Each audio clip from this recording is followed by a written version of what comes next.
Let's pray. Lord Jesus, we thank you for this day and this opportunity to gather together here to conduct the business of Hillsdale County.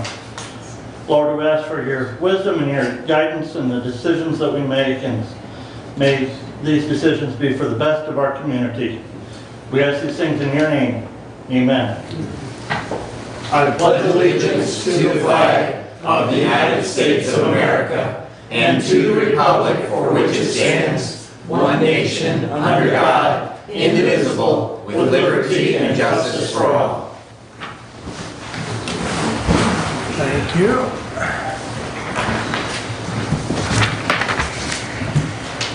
So,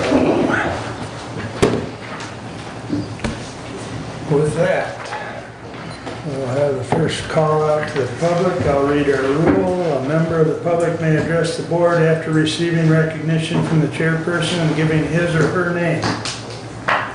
Public comment shall be limited to a period set aside at each meeting for such purpose, and each speaker shall have the floor for no longer than 5 minutes, unless the board grants an extension. Board of Commissioner Rules of Procedures and Bylaws 5.13-3. So, who would like to be first? Good morning, Laura. Good morning, Commissioners. Thank you for your time this morning. As some of you may be aware, we've had 2 deputy clerks resign in recent weeks. There is another who is scheduled to leave in December. This leaves us critically short-staffed. It's a matter of great concern. I am aware that the Commissioners have many different priorities and needs that they consider for our Hillsdale community here, but I just did want to emphasize the importance in terms of the judiciary's role in serving the community, that we are able to pay a competitive wage today. In addition, I realize that the issue of the sale of the annex is on the agenda today, and I just did want to emphasize that we do not have our space needs study back yet. Judge Stuyvesant and I will be meeting again a second time with the architects who are overseeing that on September the 15th, so we will have an opportunity for input at that time, but this is something that has been, a grant that has been awarded to us, and the study is still in progress, so I would respectfully ask that everyone take that into consideration. Thank you. Thank you, Laura. You're next. I believe it's Robert, right? Go ahead. If you don't mind. That's fine.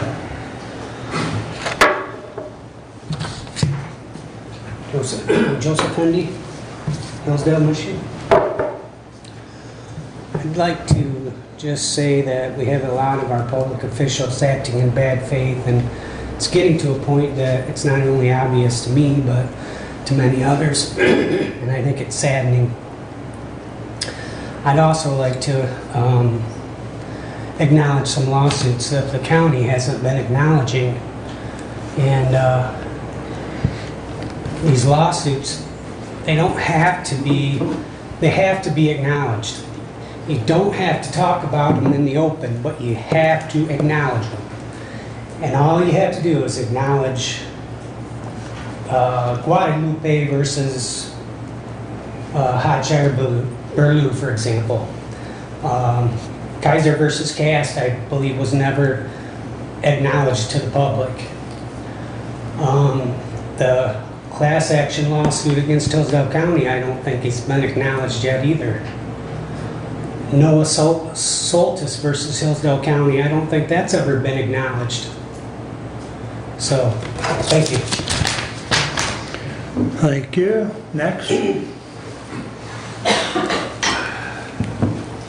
Thank you, Commissioners. Robert Soha. I come here as an employee of DMCI, but also as a city councilman. And I spent last Thursday in Detroit for a meeting, a conference from the Internet for All that was hosted by the NTIA. And that's a new organization that's running the BEAD program. The BEAD program is a $45 billion allocation that the federal government has always passed and funded, of which Michigan's going to receive about $1.8 billion, and the whole sole purpose of this money is to get fiber to the home in rural areas. We are a rural community. The challenge with these monies is there's a lot of homework needs to be done, a lot of paperwork needs to be filled out, it needs to be filled out properly. I have been in touch with a number of people who I think could really help us. Dina Bosworth, she's Director of Governmental Affairs with the Association of Counties, and Judy Allen, who's with the Association of Townships. They're both willing to come down and help us cross our T's and dot our I's. And I was hoping I could enlist the county commissioner's support to help enlist the townships and the other communities within Hillsdale County so that we can get a concerted effort. To let you know, DMCI, we have already invested 7 figures in equipment and materials and training. We're starting to lay fiber here this fall. We have 200,000 feet of fiber already in our building. The reason we haven't started laying already is because we can't get the conduit. There's a challenge with supply chain. So the faster we act as a county and a community, the more of these monies we can get in. I wanted to bring also to the Commissioner's attention that our neighbors to the west, in Branch and in Calhoun County actually had a representative in Detroit. They're very aggressively pursuing these funds. Branch County is very aggressively pursuing ideas to get fiber to the home there. And as you may or may not be aware, these counties are all competing with us for these people who want to move and work remotely, as that's become a big part of our economy in recent years. There's an electric co-op that I met the chairman of at this meeting. He's up in the north, just south of the bridge there. They operate in 5 counties. That co-op invested $1 billion itself. I know we don't have that kind of money, but to get fiber to the home. This is an aggressive action in our state, and there's a lot of money to be had. There's also another program I wanted to bring to your attention that's just started, and I just learned about it on Thursday, and it's a $250 million program that the state's already funded. It's called Robin, R-O-B-I-N. I still don't have all the information about it, but that application process is going to start this fall. There's also, by the USDA, a Reconnect 4 program. That's going to be starting the application process in the middle of September. We have applied, being DMCI, have applied for a matching grant with the USDA of $3 million, hoping, and we haven't heard back yet on whether or not, because that will greatly assist us to, we have a 5-year plan to get fiber to the home in Hillsdale and Branch counties. It's not all encompassing, right? There's a lot of parts to get together. That's why these programs, the BEAD program especially, they encourage public-private partnerships. So what we at DMCI would like you to understand is that we have the facilities and the capability to manage systems if you guys want to own the fiber and lay it wherever you think it might be applicable as commissioners, or if you want to just let the townships and the villages and the cities do it on their own. That's definitely an option. What I'm hoping is we can enlist a galvanized effort, get all our communities together for sort of a front. I've been in touch with Wahlberg's office, I've been in touch with Fink's office. They're all on board to help us as they are able in supporting this effort. And my goal and desire is to see as much of this money come into our county to get fiber to the home, so that Brad doesn't have to have an AT&T hotspot in his house to get internet. He just told me about that. That's why he's an example. Nevertheless, Liner has fiber. yeah. Nevertheless, there is a sense of urgency because these applications, for example, the Reconnect 4 program, the application process is a 2-month window, and then it's gone. We missed, at DMCI, we missed Reconnect 1 and 2 because we didn't understand that, and we understand it now. I also want to be a resource. I'm connected with the FCC chair, Edward Bartholomew, and Evan Finan, who's the director of the BEAD program in DC through the NTIA. I've got good relations with them. as can be. I just met them and shook their hand and talked to them for about 30 minutes, on Thursday. So, but there is a connection there. I want to offer myself as a resource. Doug has my number. Brent, jeez, has my number, so you're welcome to call me. Thank you. And Brad, I think you have my number too. But Okay. thank you for your time and consideration. And my hope is that we can really, these next 5 years can see some tremendous growth for high-speed internet for those in the farthest reaches of our country. Thank you, Robert. Anyone else? Please. Good morning, Commissioners. How are you? Okay. I'm Lisa Wallace over in Moscow Township. I wanted to address the boards this morning about school safety in Hillsdale County. As we all know, we've all watched the national news and see the horrific events that happen. In my opinion, as a nurse, as a mother, as a grandmother that has children that go to school here, I don't think that we could ever be too prepared for something that happens.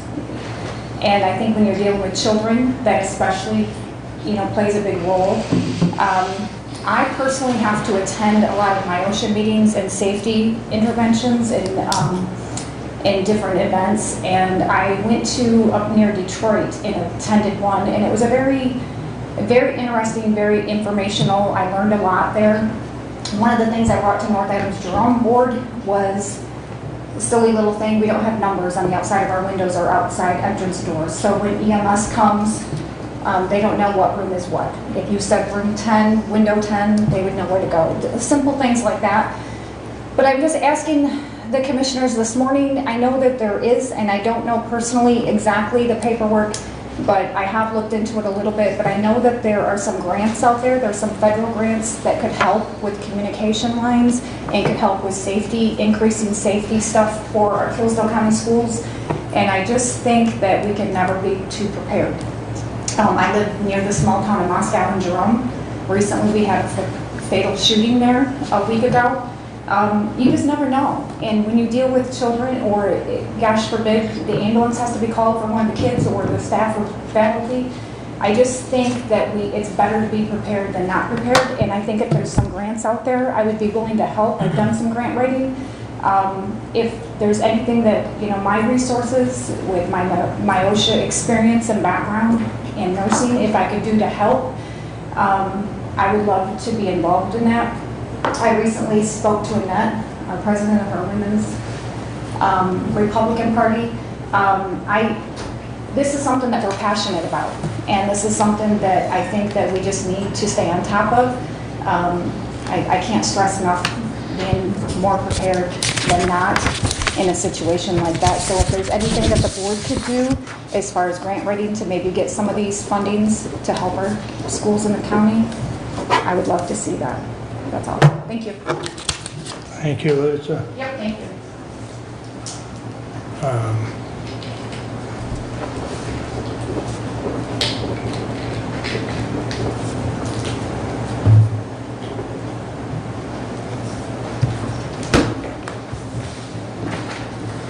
Excuse me for that.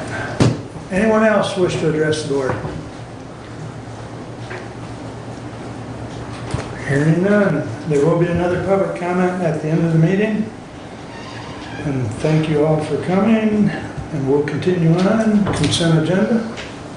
Move to approve. Support. Any additions or corrections? Hearing none, all those in favor signify by saying aye. Aye. Opposed, same sign. Consent agenda is approved. Correspondence is listed. Any comments on correspondence? You will note your Lifeways quarterly report is there, and Mary Beth will address that shortly. The one comment I had on correspondence, the road commission minutes were in there, and I think if I read them right, it said that we entered into a purchase agreement for the annex, which is not the case. So I don't know if those should be corrected, because the public's reading it, they're going to get a very different view of what we're doing than what we are. I would bring that up on Thursday. Yeah. Thank you. Anything else?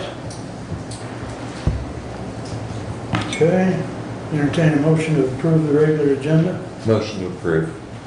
Comment. I would like to move item D in front of item A.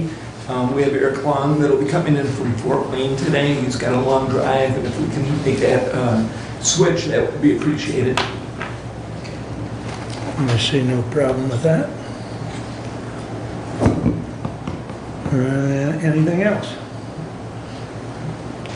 Hearing none, all those in favor of the regular agenda with that slight change, signify by saying aye. Aye.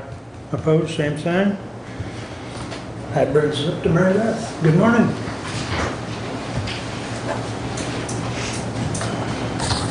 Good morning, Commissioners. So you will see included in your packet is this quarterly report. There are a couple of things I would like to point out relative to the report. An update that's not included in your report, but wanted to give a verbal update at this point in time. So I've shared with you the fact that we are evaluating space needs with our Hillsdale site, and that we have issued an RFQ for an architect, and we are in the process with the Lifeways establishing a committee to review the RFQs that came in. So I do not have a decision that's been made on that, and a recommendation that will go to the Facilities Committee of the Board this month, but that is where we are at with that. Another update that is not included in your packet because it's happened since I submitted the report to the county is starting some initial discussions. So we know that we've been challenged with individuals being boarded in our emergency department, often for extended periods of time, especially for youth that it's very difficult to find placements in Michigan. I know you've heard me talk about this for years, and it's an ongoing problem. But one of the things that we're looking at and wanting to have discussions with Hillsdale Hospital is that there is a model out there that is very beneficial to rural communities and partnerships with community mental health, and it's called an empath model. And that model really looks at an opportunity to create a diversion location, like a crisis on site that diverts them right out of the ED into a space that's there at the hospital, and it would be staffed in partnership with the hospital. Now, we're just in initial discussions because I'm hearing this being very successful in other rural communities in Michigan, and so I've had some information that I've sent on to our Hillsdale Hospital say, hey, let's talk about this, because we've got to find a way to be able to support individuals, especially with this boarding issue. So stay tuned, I guess. We're just having initial discussions, but I'm hopeful that that might be something we could partner together on. You'll see in your packet an update about our crisis intervention training. It was very exciting. It's something that we've been wanting to put into play for a very long time. It was a very intensive, long week training. You'll see in the packet. We did have Deputy Dwayne Herring from Hillsdale also participate in that. And the next step is really looking at how can we do some co-response with both law enforcement and mental health when somebody is in the community and they know that there's a potential for a mental health issue. Can we respond jointly with law enforcement? And a lot of great success with models like that as well, and so exciting to see that we're kind of moving that forward as a community. The other thing that's included in your packet is an update about the 988. I don't know if many of you have heard that on a federal level, just like there's 911, there's now the ability to dial 988 for mental health crisis. What that replaces, you won't notice it as an individual who's calling, but the National Suicide Hotline, that 988 is kind of those numbers now going right to that National Suicide Hotline. So you won't, as a person who's calling, would not notice any difference.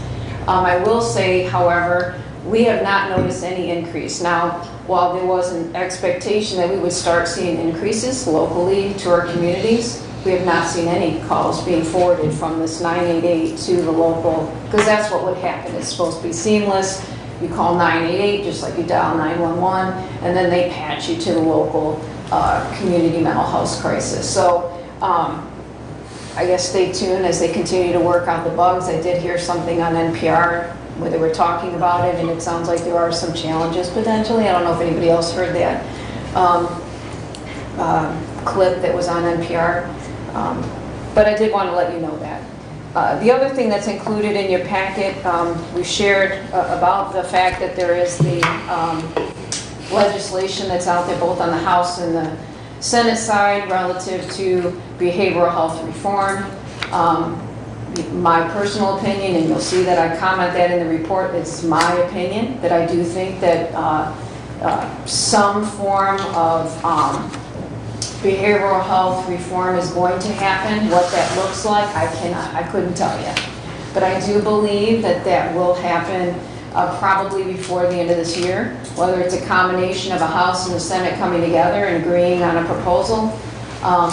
But as a community mental health, we will continue to do what we can relative to ensuring that we're providing quality and exceptional service in light of the fact that they may privatize the public mental health system. And as I've shared with you before, I do not think that is in the best interest of our communities to do that, to turn it over to private health plans. The other thing that's included in your packet is information about the state is going to be rolling out. So right now, we're fortunate for Jackson and Hillsdale County that we, as a community mental health, have what's called intensive crisis stabilization. It's a service for children that's mobile. So we respond to Hillsdale County and we respond to Jackson County for any child that might be in crisis. The schools can call. Our team is dispatched to the school to help resolve issues when a child is in crisis. Our numbers have repeatedly gone up from month to month to month as people hear about the resource. So it is very exciting that we have that. We're fortunate because not every community in or every county in the state of Michigan has this available. The state is looking at making it statewide.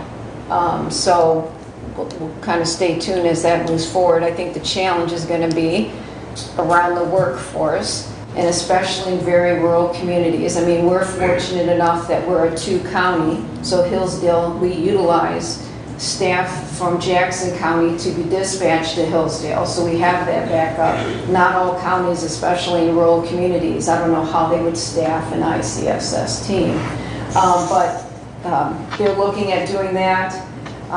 When we talk about the workforce challenges, it's a statewide problem, and we currently have 30 open positions. Mental health is not any different than lots of places, schools, and healthcare, and I think almost every industry is experiencing challenges relative to the workforce. There is work that's being done to make recommendations to the state about things that they could do to actually alleviate the burden on the system so that we could recruit and retain employees. And you'll see in this packet some recommendations relative to the department. We'll kind of stay tuned as to whether or not they implement any of those. One of the other last things that I wanted to comment about was around the fact that even the state, so the state hospital is challenged with workforce issues. So what they're doing is they're going to be reducing the number of state hospital beds by 110. So we already have a challenge as a system relative to psychiatric inpatient beds and beds available at the state facility. Now they're going to be reducing those beds even further because of staffing shortages, and there's lots of concerns about some of the individuals that the state is going to be wanting to discharge back to the communities about whether or not that is a safe thing to do for some of these individuals, especially for ones in which the recommendation by the psychiatrists in the hospital is that individuals need to be in a secured, locked 24/7 facility, and that is not something that local community mental health have access to. It actually violates licensing rules to have a locked, secured facility. So we're trying to navigate some of that, but do know that that is out there, and just trying to do what's best for our community. And with that, I will leave it open to any questions of the county commissioners. Mary Beth, you want to touch on the fact that we have an open position that we have posted for a member from the Hillsdale community? Oh, yes. So we do have one of our board members, a Hillsdale board member, has announced her resignation from our board, and so we do have an opening.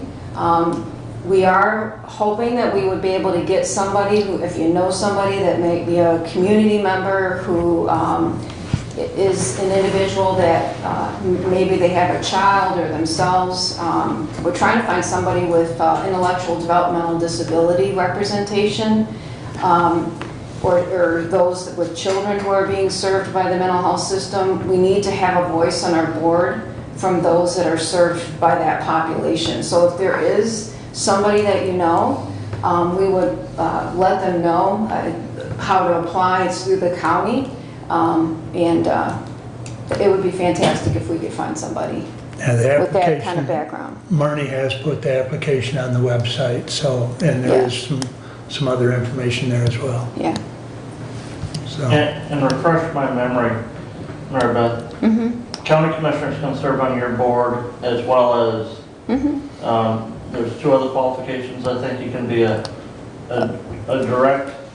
A primary consumer, they call it, meaning that you're somebody that actually has received services or is receiving services from the public mental health system, or you could be a secondary consumer, meaning that you have a loved one that has received services from the public mental health system. So primary, secondary consumer, or you could be a county commissioner.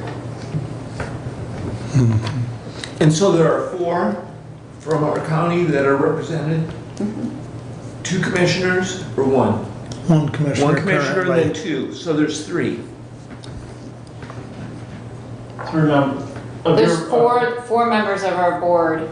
Yes. Okay, one of them is currently a county commissioner, and the other 3 were, well, 2 of them were county commissioners at one time, so they have that county commissioner background. But, so there's 1 county commissioner and 3 open positions. I got it. The county makes the appointment, I got it. yeah, Besides, and currently have 1 opening. besides Mr. Caswell, who's the other current member that's still on your board from Hillsdale? Brad Boner, sorry. Right, I'm a former. That's right, that's why, Brad Yeah. Boner, Yeah, yep. yeah. So, Actually, he was also a county commissioner at one time, so you actually have the 2, they both have, what the same. so hopefully we can get that filled here in the next Yeah. 30 days or less. Okay. So any other questions or comments from Mary Beth? All Hearing right. none. All right, well, you all have a nice day, thank you. All right, Appreciate thanks your for time. coming down, Mary Yeah. Beth. All right. Julie, you're up next, and your report's in the packet too. So, thank you for getting that to us ahead of time. Yeah, good morning, commissioners. It's a beautiful sunny day, and I was glad for the drive this morning. To start out with, you have my report that was in the packet. Just as a reminder, that represents funding for fiscal year '22 through July 31st, so it's not the total year. So that details spent funds, and they are not representative of all funds allocated to Hillsdale County. Just a correction, if I may. Yeah. Quick, Julie, to the agenda, or Julie's listed there, that's October 1, 2021 to July 31, 2022, not 2020. Yeah, Thank you. thank you. It is a typo.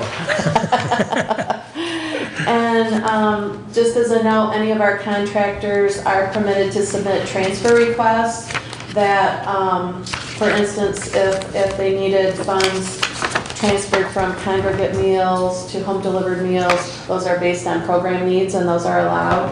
And then what happens with the funding is our contractors submit monthly cash requests and budget reports. And then we submit those to the state, and when we get funding, then we award that out to the contractors. On the report, it goes through the funding that's been spent, as I just mentioned, from October 1st of 2021 through July 31st of 2022. And you see the numbers reflected there. As a reminder, like legal services, because we cover 3 counties, those funds are spent in all 3 counties, Hillsdale, Jackson, and Lenawee counties.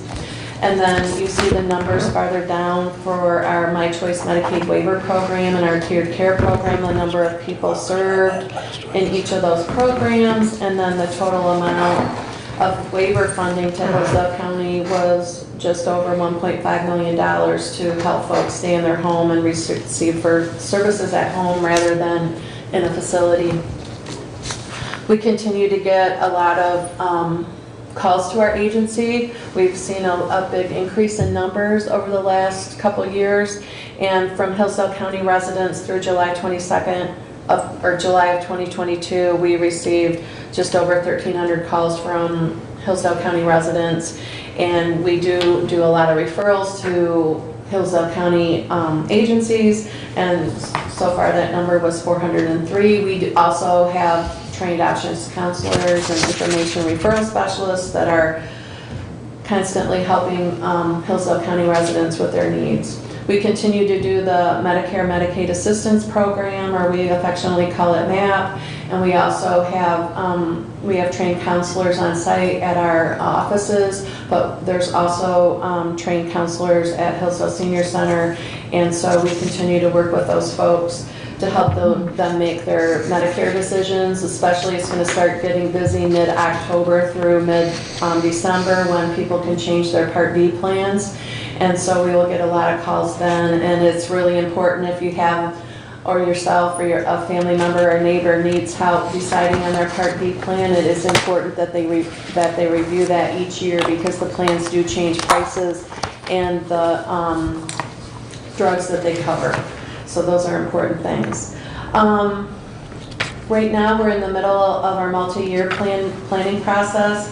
Our board of directors reviewed our multi-year plan draft in June, and it was submitted to the Aging Community and Living Supports Bureau. They have reviewed it, and then we present the plan to the Aging Services Commission in September. It's on September 16th in Lansing. And then we also bring back to our board we have a committee that reviews our request for proposals, and we have a committee doing that next week. And then we bring those recommendations to our board for approval, and then the plan is in place for the next year. Our committee is composed of a couple of our board members and a couple of staff members, and we go through, the recommendations and the services that each bidder puts forward, and try to do our best to meet the needs that are presented. So the contracts are planned to be signed before October 1st, because that's when our new fiscal year starts. Right now, our agency, because it's our fiscal year starts on October 1st, we're busy with our agency budget. We did a presentation to our board last week, and then in September we bring it back with some tweaks and seek their approval for our budget going into fiscal year 23. And the budget, is tight. A lot of our funding depends on state and federal funding. Almost close to 98% of our budget is state and federal funding, and around 70% of our budget goes back out into the community to contracted services. So we're trying to make sure that it's all set and that we get the approval of our board, and then get that going before October 1st. As I mentioned the last time I was here, we're in the process of a new building. It is moving right along. If you get to Brooklyn, drive by, it's right there on Chicago Street, and the cement walls are in, and the elevator shaft is in. So, the goal of the firm handling the building project is to have it roughed in by the end of October, so that they can do the work throughout the winter to finish the interior of the building. So we're excited. We're still thinking it's going to be a move-in date sometime in the spring. So we're looking forward to that. I did want to mention something too that's happening in a neighboring county. Riverview Terrace Apartments, you may have heard, had, structural issues, and all of the residents, about 200 of them, had to be evacuated from the apartments, and they've been temporarily placed in some hotels and moved a few times around in the community. But we are active, with the EOC to continue to offer support for the displaced residents. And we are, we had some of our direct participants that live there that we're working with them to find new places to live permanently. They're not sure how long it will take to repair the apartment complex, or if they're going to repair the apartment complex. But even if they do, they see that taking at least, 1 to 2 years. So, it is hard to find new housing for over 200 residents. Low income, affordable, accessible housing is not readily available in any of our counties or in the state. So it's been a real challenge, and we're doing our best to assist with DHHS and others in the Lenawee County community to find new homes for those folks. So it's a tough situation. Another idea that we have that we're exploring, and we're in the process of writing some grants for this work, is to have some community-based options counselors. We have options counselors on site, and we do send them out when we can, but we also think it would be nice to have 1 or 2 that we can send out in the community on a regular intervals to meet people where they are and help them find needs for services in their area, or just make them aware of what's available. So we'll keep you posted on that, as it's something that we feel is important. It's an item that came up on our area plan survey, and it's also on our strategic planning that we would like to do this in the near future.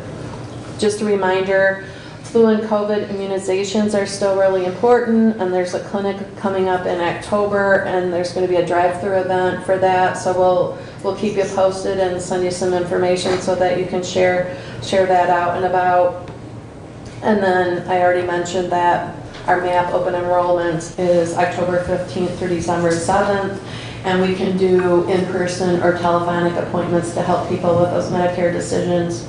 The other thing that I wanted to mention, and our board was made aware of it, is one of our biggest programs, the My Choice Waiver Program, which is a Medicaid program that helps folks stay in their homes.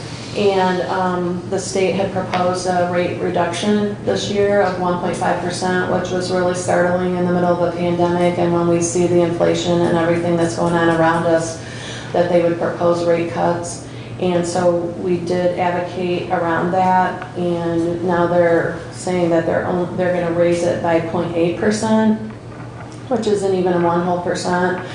And so, just as Mary Beth mentioned, hiring issues, direct care worker issues, all those things that are happening in the community, it is hard to sustain and continue this important work to keep folks in their home with that small of a rate increase. So we're again going to push back. I'm not sure how much effort we're going to make, but I know the effort we're going to make, but I'm not sure it's going to be heard. So we will continue on that, and I will keep you posted. And then I know Commissioner Leininger sent me a couple of questions, and I will get back with him on those in the near future. But are there other questions for me? Julie, legal assistance. Now that'd only be, I'm assuming that number is only for Hillsdale County, and that's only for 6 months. Well, it's only for, October 1st through July 22nd, but it's all 3 counties. Okay. Oh, that's all 3? That's all 3 counties. That's not very much. I know, we don't get a lot of funding in that area. Okay. Well, because I was just showing Jody my stack here from last week with Region 3 because of, being on the health department. Yeah. And the number's nowhere close. That region gets a lot more money. Oh, well, we'll have to check You may want that to out. talk to Laura Yeah. on that. Yeah. Because there's some disparity there. And that's legal services that is provided for residents in senior You want to expand on that at all? Yeah, it's legal services that can be provided to seniors in our community that identify as low income, and they can help folks with lease issues, all sorts of things like that. So, I mean, it is important, It is important work. but there is quite a disparity, but I'll let you talk to Laura on that. Yeah, I will talk to her about it. Because that number shocked me, that's considerably smaller than what's in Region 3, Okay, or 3A, I guess it really, or 3C, because that's broke up over there. yeah, So- no, I will definitely ask her about it. Maybe they have some other funding, or they're reporting it in a different time frame or something, but I will check. Yeah, she can speak to it a lot better than I can. Yeah, okay. So, okay. Any other questions for Julie? I will say I did go by yesterday, but nobody waved back to me. No. Okay. And I just want to thank Commissioner Leininger for supporting us on our board and helping us make all those tough decisions. So thank you for being part of our group. All right, thank you very much. Yep.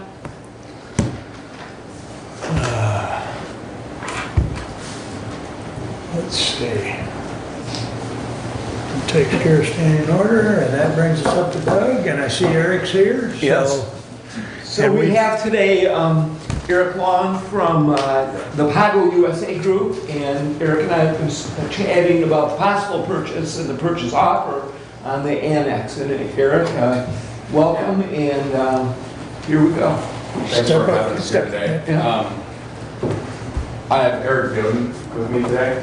He's the head of our company. I'm going to let him speak to the annex and our plans and kind of what we have in mind.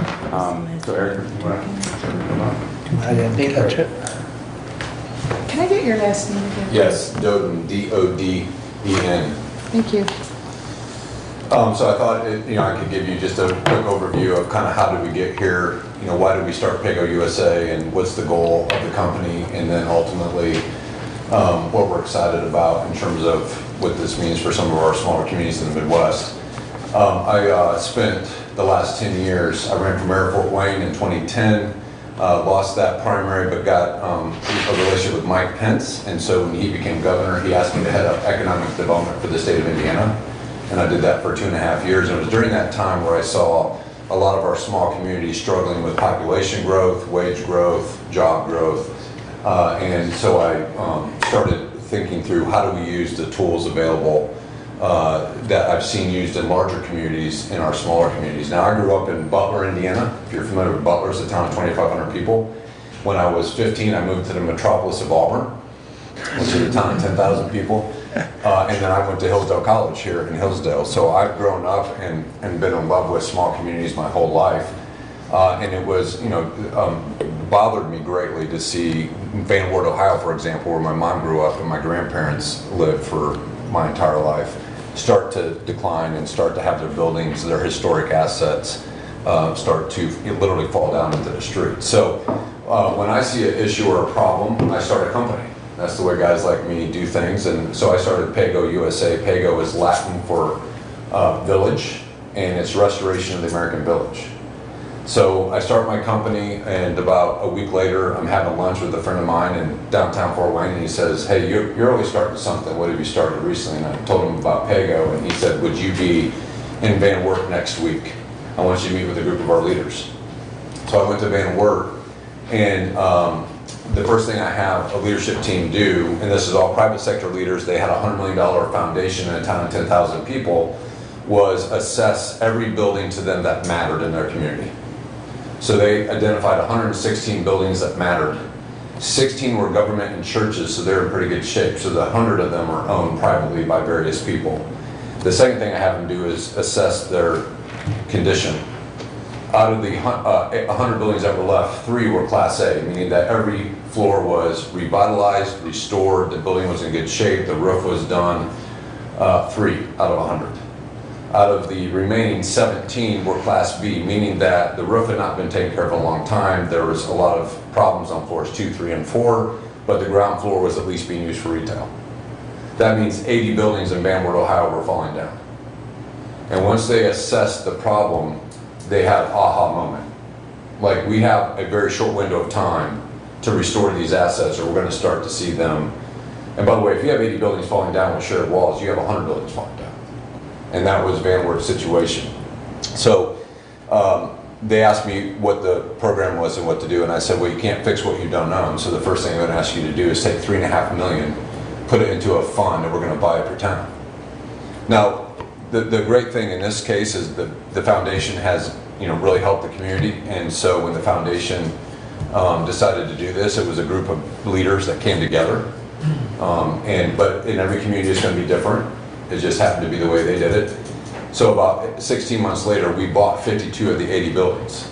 And what we have learned is that if you have a project, if you can do about 10 buildings at a time, you can get a large enough project, and the sweet spot is between 20 and 30 million, to be able to use new market tax credits and federal historic tax credits. If you get projects that are smaller, the math doesn't work because of how these programs, how costly and expensive and time consuming they can be. You can't get the math to work.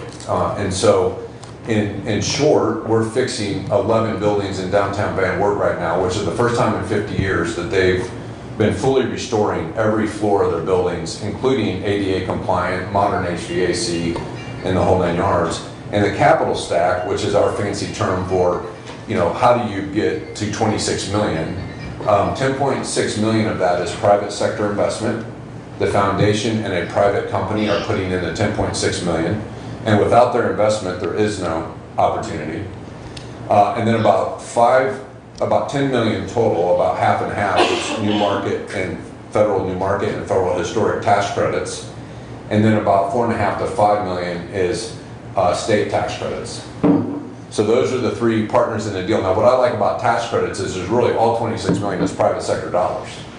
But instead of sending your money to the state or to the federal government, you get a tax credit to put your money in your community directly. So as it turns out, there's a business in Van Wert that bought the tax credits so that they submit those with their taxes, and that means they don't have to pay those taxes. And I don't know about you, but I really like when my money goes right to my community. No offense to the federal government, but I'm not a huge fan of how they necessarily spend some of my money sometimes. So I really like it when my money goes directly to my community versus going to DC and then rerouted back, to other communities.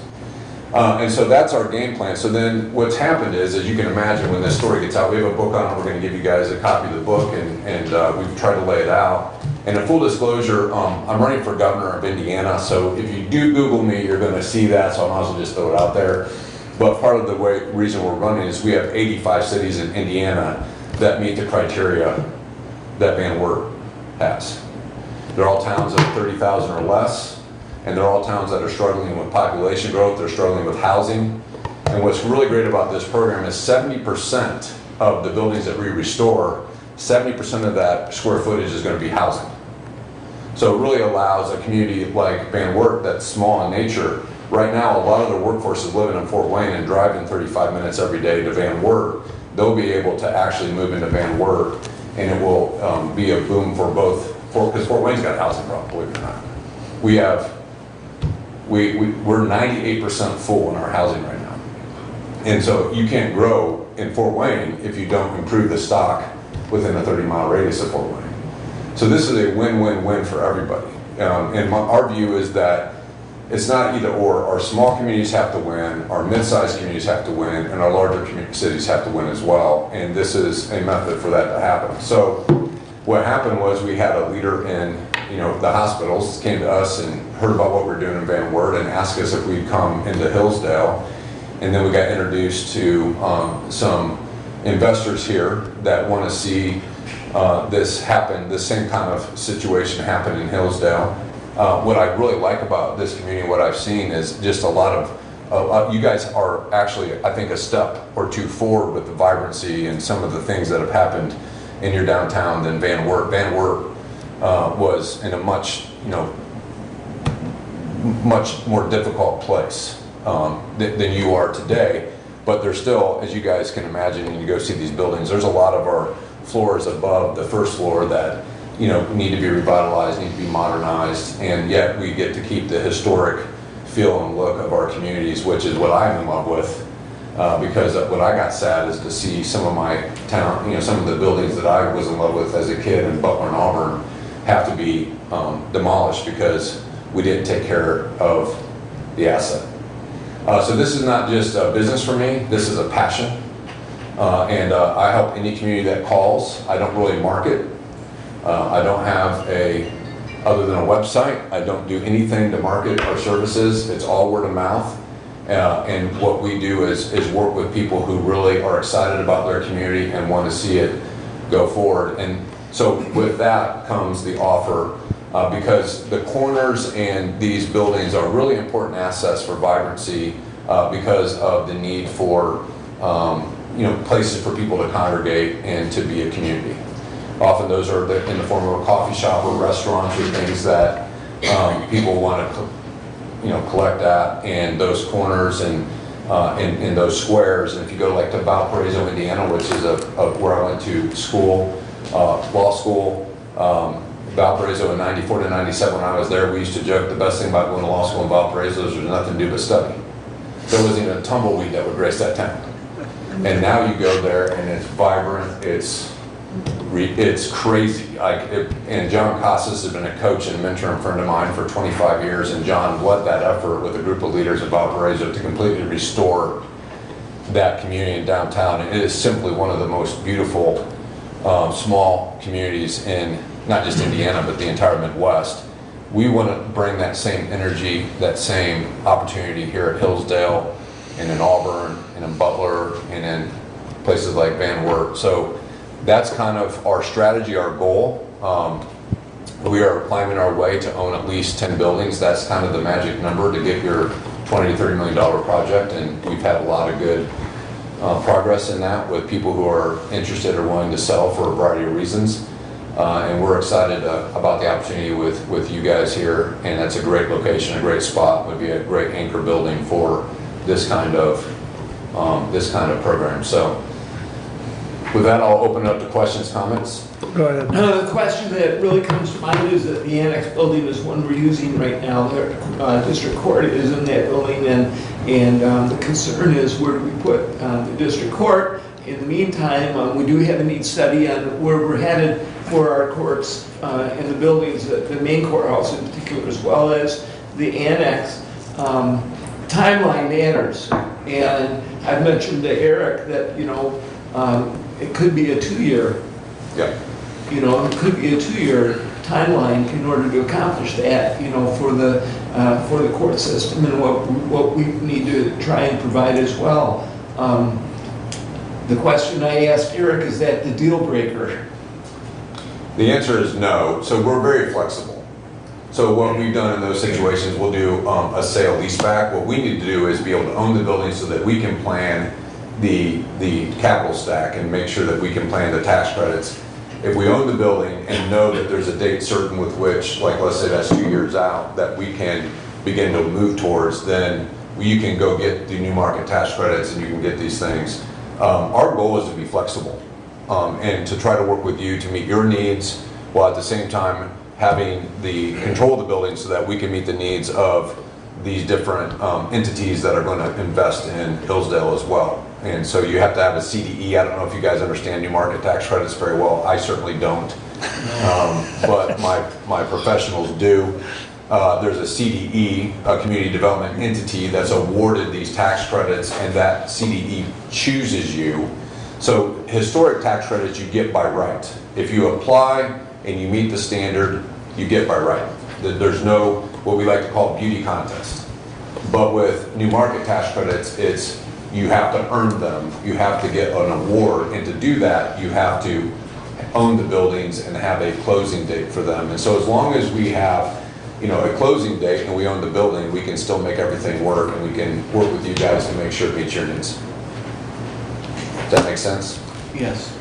Thank you. So I can probably find this information, but it's just easier to ask and to give it to me, is how many buildings do you currently own, how many properties do you currently own and or have options on in our community? 3 total buildings. Okay. 3, and we have multiple offers. Is that 3 owned or 1 owned and 2 offers? 3 owned. Have we closed on those? Yes. So 3 owned and closed, and then multiple offers. We're in just a series of negotiations with multiple people who are in various degrees of making a decision. So you're 30% of the way to your 10 buildings? Yeah. Okay. That answers my question. And just to be careful with the 10 buildings, it's really a square foot analysis. So if you get a couple big buildings, that really counts for like 2 or 3, because it's about square footage. So the bigger the buildings, the less, you don't need really 10 at that point. It's more of a square foot analysis. Is what you're doing, Community Action Agency, a few years ago, they had spoken with a company called the Model Group. I don't know if you're familiar with them. They do seemingly very, very similar to what you're talking about, leveraging those federal historic and other credits. You gain investors who want those credits. So at least have conceptually, because they made a presentation to the Community Action Agency Board probably 8 years ago. And that would have been in Jackson, not here. Yes. So I at least have a vague understanding of how you make the whole thing work. So Model Group is our partner because they normally work in larger cities like Cincinnati, over the Rhine. They've been restoring over the Rhine for 20 years. They never had a vision for small towns until, and we began to develop a relationship over a project in Fort Wayne called The Landing. If you're familiar with The Landing, it's our historical street that we've been revitalizing. It's about a $35-40 million project. And so we've had a great relationship because they like to deal with, and they have a historic record of dealing with all these tax credits. And I like to deal with the front end. So I deal with the front end, they deal with the general contracting and back end, because as you guys can imagine, it's a specialty to be able to fix historic buildings. It's not like you just go out and hire any general contractor. You have to know what you're doing or you will lose your shirt. And so I always like to hire people that are smarter than me, and Model Group is in that crowd. They've been doing this for 20 years, they've seen it all. And they also have all the relationships with the CDEs around the country. And I just don't have the tolerance or the time to go develop those relationships. So we have a joint venture. And so that gives people a lot of confidence, because if you want to see their work, you can go to Fort Wayne, you can go to Cincinnati, you can go to other places, and they're very good at what they do. But it takes some expertise to get this done. Thank you. And you'll read that in the book, the Model Group. The thing I like about publishing the book is, it's all there in writing. I mean, there's not, we're not really trying to. We actually want competitors in this space, because we can't get to all the cities and towns in Ohio, Michigan, Indiana, and Kentucky. I'm not old enough or young enough, to have enough runway to get there. So we actually are trying to inspire other companies to join us in the effort, and that's why we're open kimono on how we're doing it.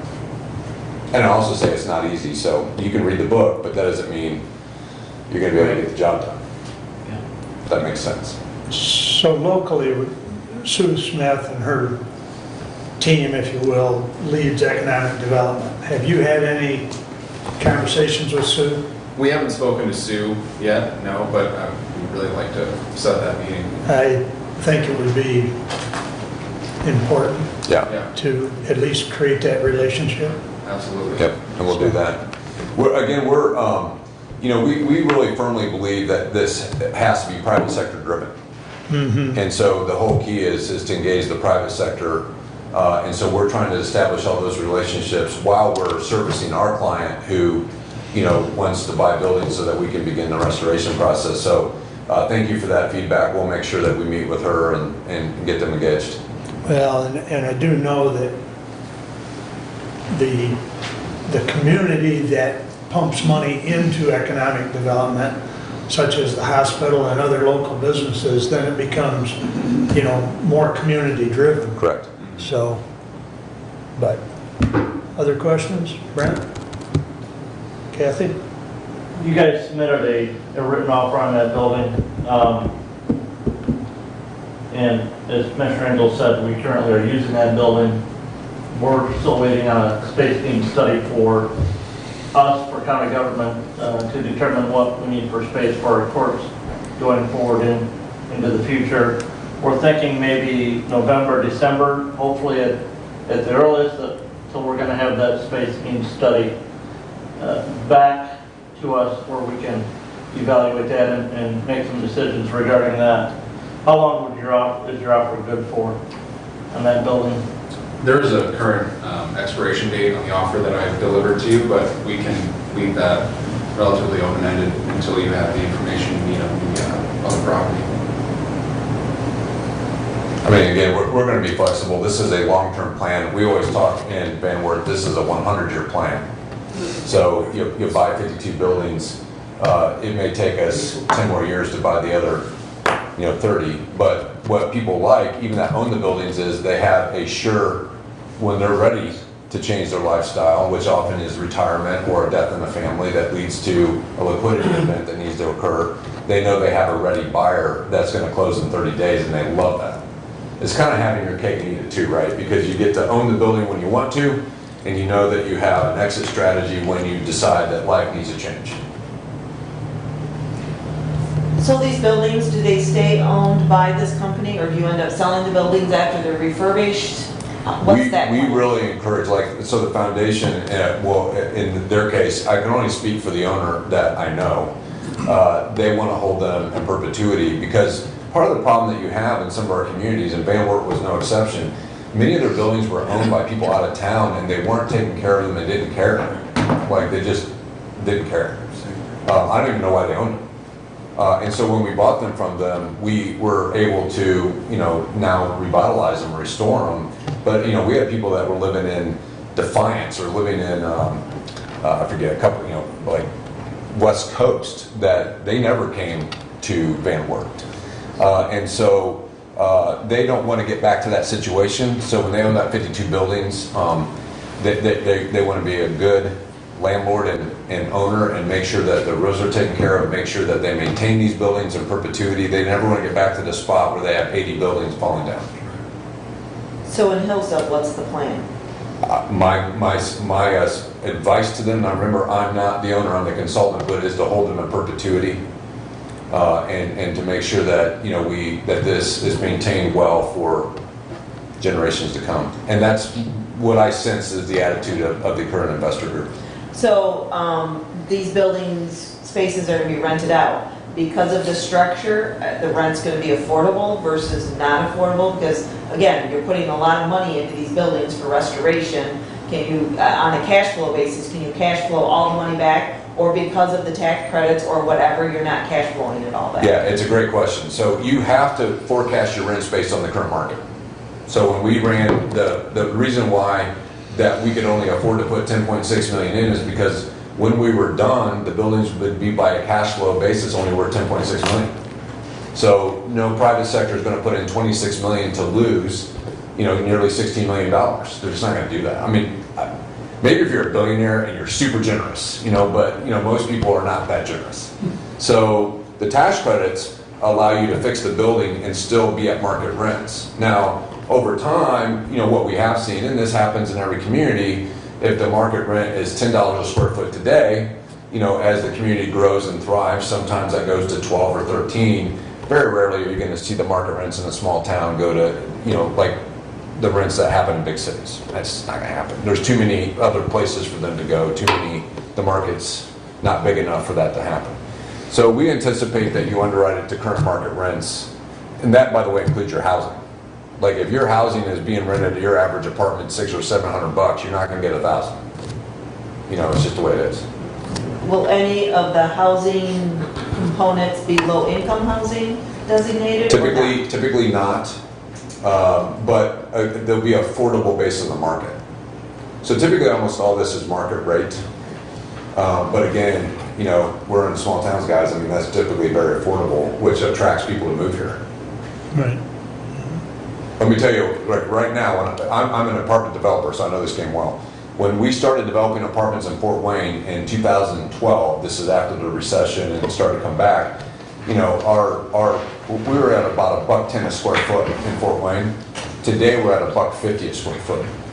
So now Fort Wayne has become less affordable. Van Wert is going to look very, very good for people who do not want to pay $1,000 but want to pay $700 for an apartment. And I think that's the trick for our small towns, is they have an opportunity here to grow, because the bigger communities like Fort Wayne are just getting so expensive. It's opportunity. I always say this, in Fort Wayne we say this, we want the best of Chicago without the hassle. And the hassle's traffic. You know, so we have really worked hard in Fort Wayne. If you've seen Fort Wayne recently, I mean, we have, you know, we are fixing everything. And I also say there's a simple rule in community development, just clean up your messes. Find a mess, clean it up. You know, whether that's an old factory from the Rust Belt era or that's buildings that are in disrepair, let's find it, let's clean it up, and let's get it to economic value added as fast as possible. That's a simple goal, right? Did you have anything to do with the revitalization of the Clyde Theater? No, my good friend Chuck did. My big project was Electric Works. Okay. So I started negotiating in 2014 with GE to sell that building, and that's probably, for me, one of my greatest accomplishments in my life was to get GE to sell that building. As you can imagine, it's like negotiating with a small country to negotiate with GE and to get them to sell the building. And also, I will also say that we had to get the railroad to sell about a few acres, and that was probably the greatest accomplishment of my life, was to get that done in 90 days, which is unheard of. Normally, if you have 2 years to get a railroad deal done, it's remarkable, and we got it done in 90 days. So that was kind of my deal. It's a $286 million redevelopment of an historic asset that the whole community loves, but no one had a vision for. And I gave up way too many years of my life. I mean, even talking about it sometimes gives me chills, but I do love the result. But I will tell you, it's a hard process to fix these things. Not easy. That's a very good project. I mean, it's kind of an unknown gem for anybody that hasn't been there. Yeah, So- when you see what it was, I mean, this thing had more pigeon crap in it than you can imagine, and it was completely unusable. I mean, it was environmentally challenged. It was 1.2 million square foot. It's now going to be 700,000 square foot of Class A office space and a food hall, and it's simply stunning. You have to come see it. It's just amazing. But we're going to bring that same energy to our small towns. That's what I love, you know, and you know, it doesn't just have to happen in Fort Wayne. It can happen here.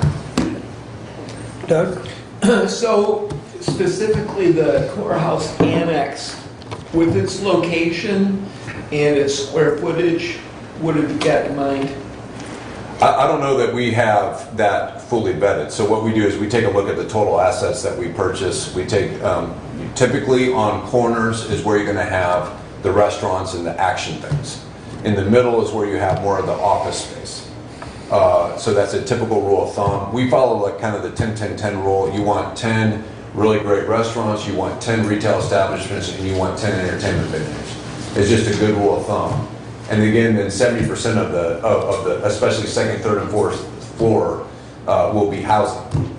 So it's a combination of mixed use, and some of that depends on what the private sector wants to do. If the private sector comes and says, we want to put X here, then, but we also curate it. Like, we're not really into, no offense to if there's anyone, but Jimmy John's and Starbucks. I mean, it's not our gig. We like locally owned and operated businesses, not national chains. So we are kind of particular. So if you're here, you have enough local interest, or you wouldn't be here. Correct.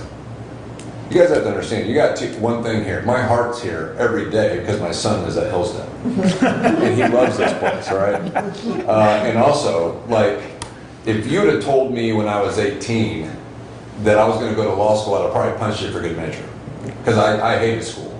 And then I came to Hillsdale College and met a guy named Mike Bauman, and he taught me to love learning in a way that I never knew was possible. So this place literally changed my life. So this is not just, you know, a business deal for me. This is emotional. You know, this is kind of my hometown. You know, this is kind of where I grew up. The only thing that was better is Valpo because I met my wife there. So she, you know, you get that one. But so Valpo is important to me. This town is important to me. Van Wert's important to me because, you know, my grandparents grew up there. They're buried 2 miles from downtown, and I can tell you there's be no two prouder people looking down from heaven than my grandparents about what's happening in Van Wert, Ohio. Yeah. So these are it's emotional for me. It's not just intellectual or, you know, it's not just a business.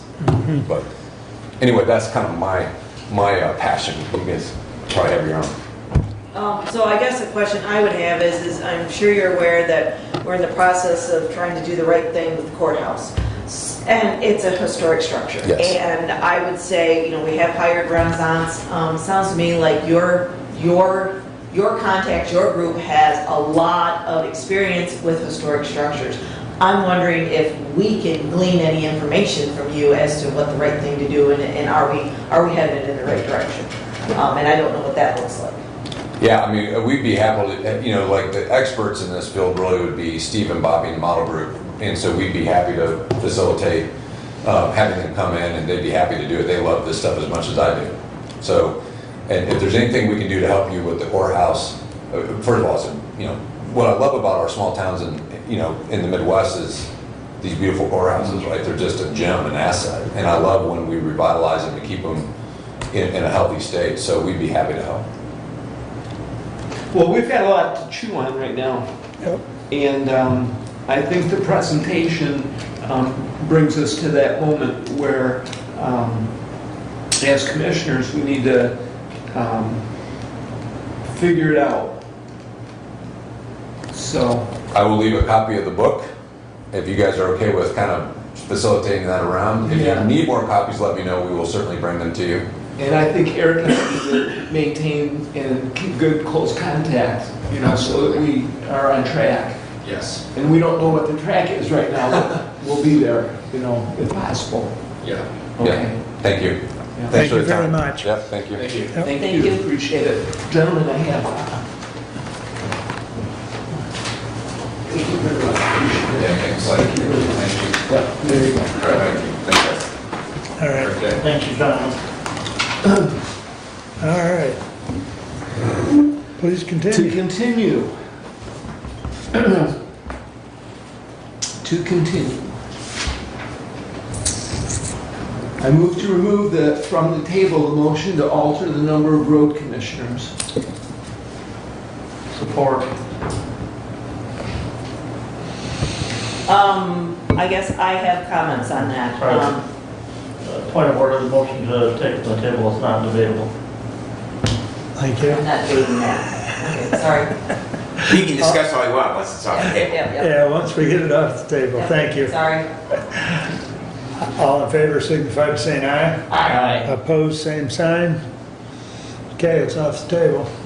All right, this is, the motion was to change you want to read the motion again, please? Yes. Move to alter the number of road commissioners by adding 2, effective after January 1, 2023, with appointments to fill the new seats after January 1, 2023. Okay, what I have to comment on is that in the last board meeting, it was stated that there was an overwhelming, it was overwhelming that public thought that this should have gone to a 5-board number. I would disagree with that. I think it was split. I would also say bigger isn't necessarily better. It just costs more money. I think we should try to solve the issues in a cost-effective way. And personally, I think the 3-member board provides some transparency, which this community wants. And 3-member board definitely facilitates that transparency. It's also more cost-effective. And finally, I believe that board can work better, more efficiently by using electronic communication, by using emails, by using computers, by reviewing board information prior to meetings. And I would like to see the board work better, smarter, not just add people. I think adding people just adds problems. Right? Thank you, Mr. Chair. To speak to the point of electronic communication, that is actually one of the issues that we've identified as a problem with the current makeup of the board. If they communicate with each other, doesn't matter if it's meet for coffee, it doesn't matter if they email, it doesn't matter if they text, it doesn't matter if they telephone call. If 2 of them talk outside of the coming together of their public meetings, they violated the Open Meetings Act.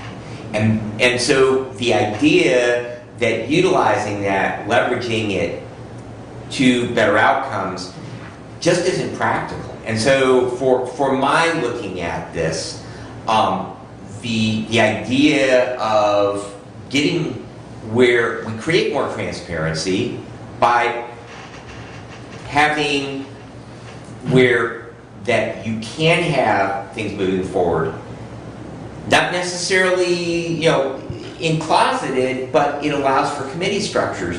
One of the things that we see here in our work, you're undergoing budget process right now.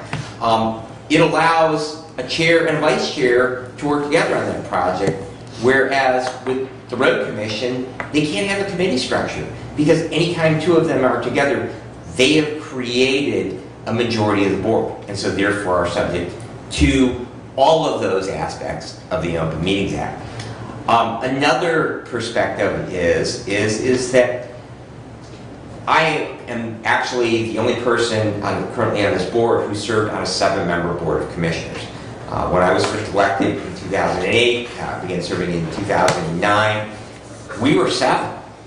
And so the duties that we do every month, we had 2 more people to do them. We also had a full-time employee that kind of coordinated all of those efforts. I've actually seen us shrink to a 5-member and not have that employee to coordinate all of those efforts that the Board of Commissioners did.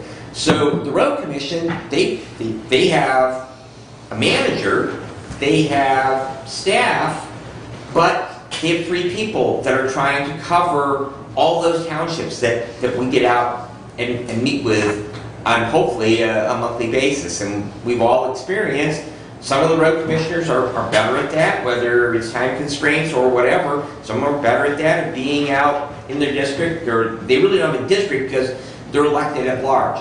But that larger body makes the efforts much easier.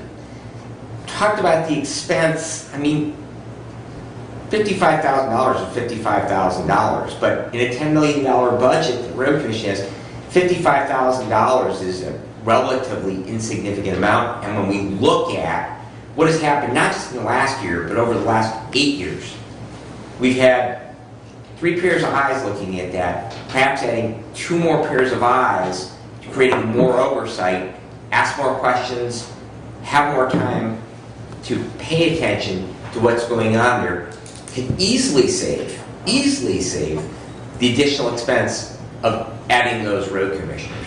So I see it really as more hands make for easier work, that it creates much easier to do the work, and it makes them much more able to have communication and discussions outside of the formal setting of the road commission. So I really don't see where any of the points that were raised really are negatives. So, thank you. Brent? I am fully in favor of increasing the size of the road commission. I don't know if 5 is the correct number. I see no problem with 4. We would be the only county in the state that had a 4-member road commission. That solves the issue of the quorum issue when 2 members of the body would meet to discuss an item, try and resolve something, and then bring to the full board for further consideration. I've had conversations with the current chairperson of the road commission, who realizes the inability to have some of those conversations with other members of that body outside of a public meeting. The limitations that has on them effectively and efficiently solving the problems at the road commission.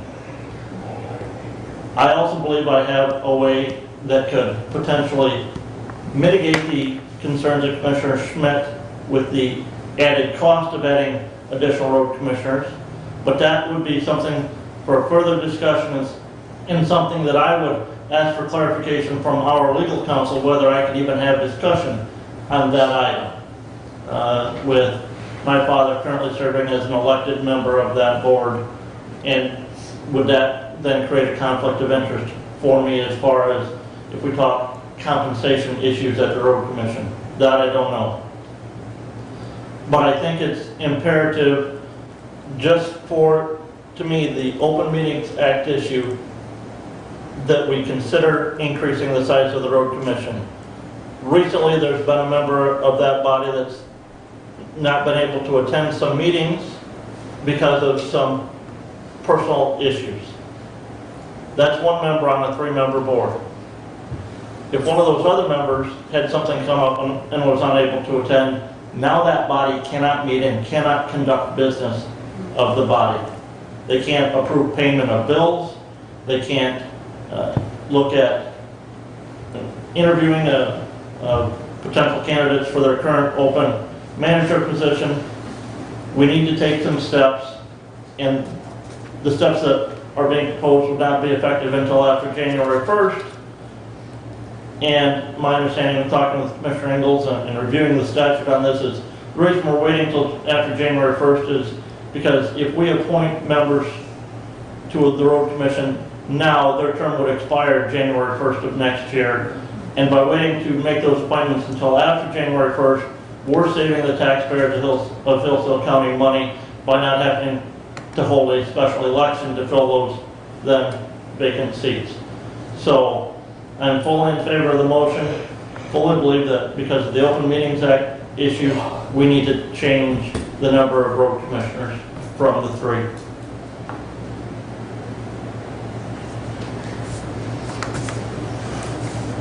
Okay. I would make a comment that $50,000 on a $10 million budget is important. If you don't watch the $50,000, it evaporates. And so it is important. And to dismiss $50,000 as a percentage of 10 million, I think is irresponsible. I also think that charging our current road commissioners to do the right thing by communicating, using electronic communications more effectively, and it's not even necessarily between them, but with their townships and with the employees at the road commission, and to be better prepared for a meeting is important. And by just increasing the number of road board members does not change that. I think if somebody wants to be elected into one of those positions, they need to get more computer savvy to do their job, to communicate with the community. And as for more road boards members necessary because of the number of meetings, I wholeheartedly disagree, because again, they have 6 townships. They can get to 6 townships efficiently, either in person or through electronic communication. And even though 3 road board members cannot communicate in the sense of a discussion, they can share information and be informed on issues when it comes to road meetings. So I wholeheartedly disagree that you need 5 members to make this work. I think it's increasing the size of government at the cost of the taxpayers, where I believe the taxpayers in this county would prefer that money to go into roads. Do you want to make any comments, Doug? Just final comment is, Well, I'm going to get the final one. well, okay, that's fine. Go ahead. I concede that, okay? And I offer that last comment as well.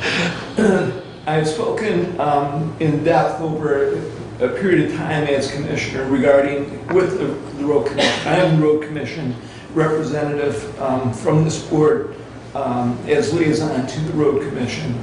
And as my time has gone, I've had many discussions with those road commission members as well.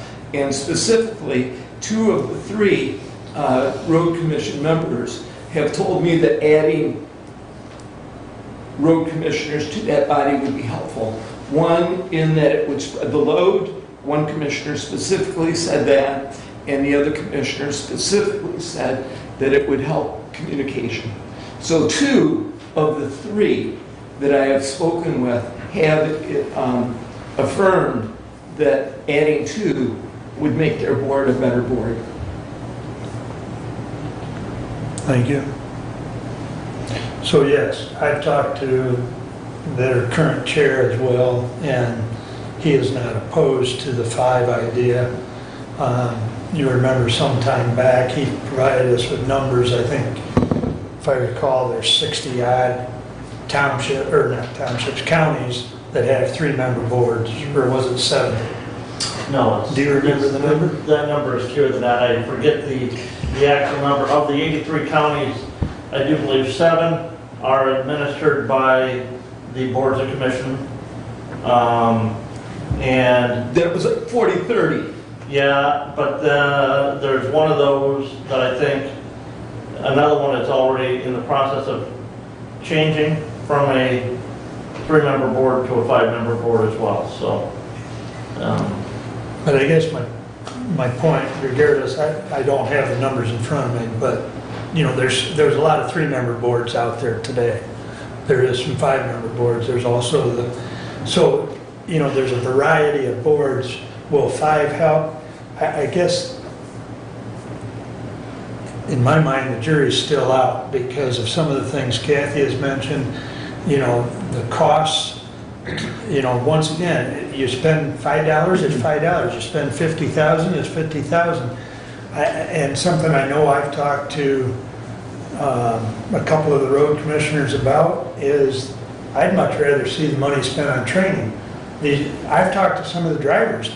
They ride with their supervisor for a couple, 2 or 3 days, and then they're kicked loose to go grade roads. That's not much of a training program. You know, spending $50,000 on training would be better than spending it on 2 more people, my opinion. You know, would it help with communication? Maybe yes, maybe no. You know, a lot of stuff currently is run through Marilyn, or is Marilyn still there? Retired. Retired. That's what I thought, she retired. But, you know, in the past, a lot of stuff is run through her and she's disseminated it out. And I'm sure that, you know, much as Brad alluded to us having an assistant years ago, information was disseminated by her out to the other members.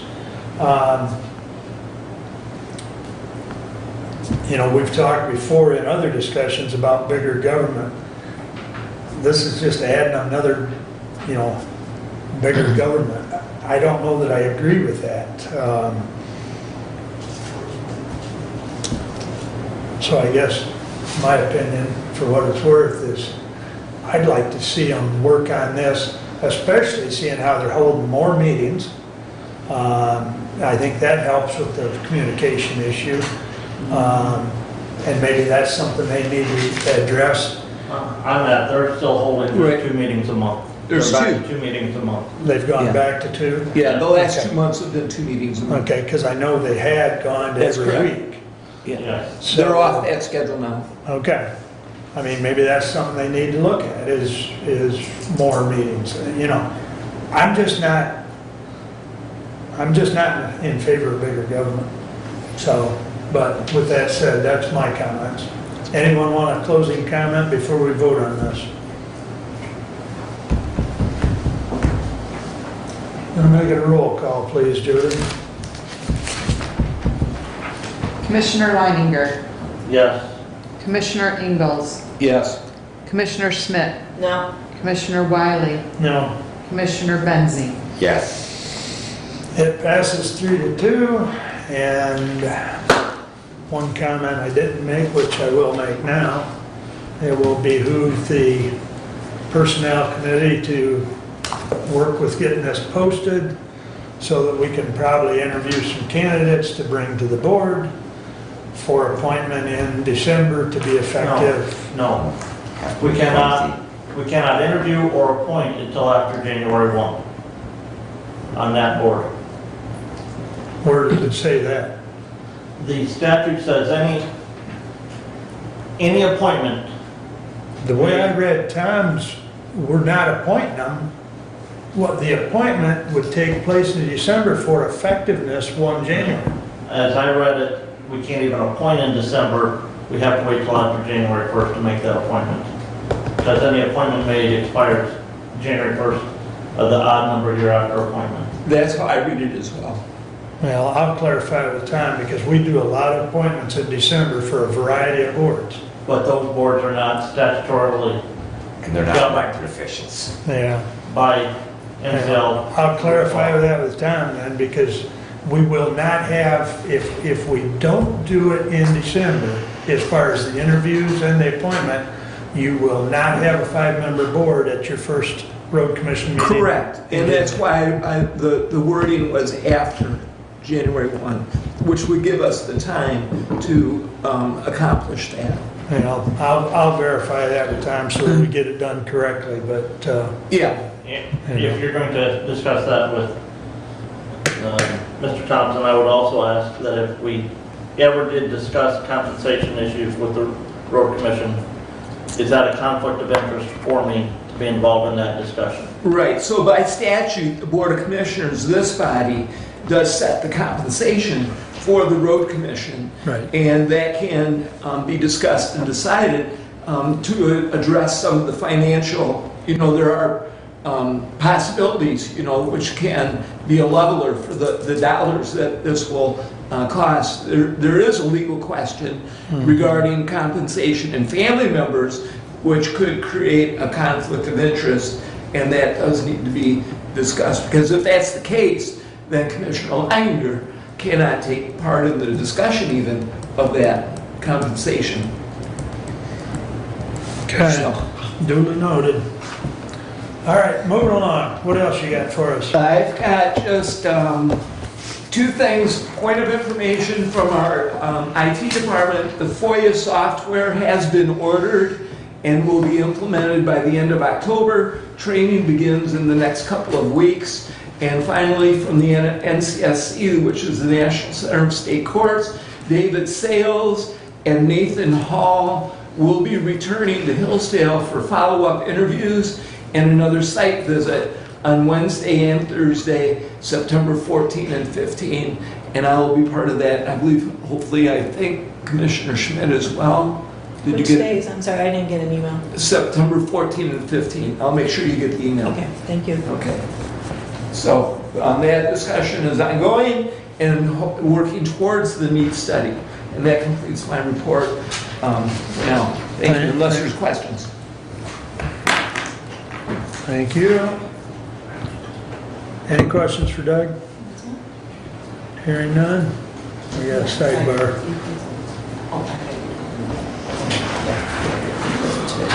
Your turn. My turn.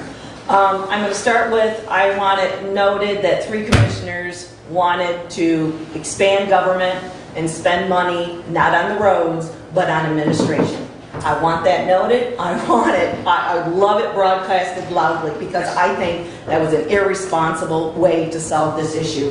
I think that we have ways to communicate, that 3 members of that board can communicate effectively, can cover their coverage areas, and they choose not to do the right thing when it comes to communication. And what I mean by the right thing is use the tools that are available in this day and age to get the job done. And so what we've done is just increase the size of government. And I will say through this budget process this year, that's pretty much all I've been hearing. Let's increase the size of government. Having said that, we have been doing budget meetings. We have seen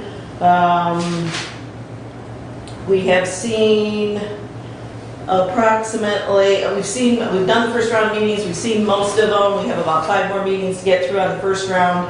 And then we meet with the departments with their requests and to understand what their requests are. And with having those meetings and being busy with that, we were unable to complete the budget comparisons for July, and they'll be at the next board meeting.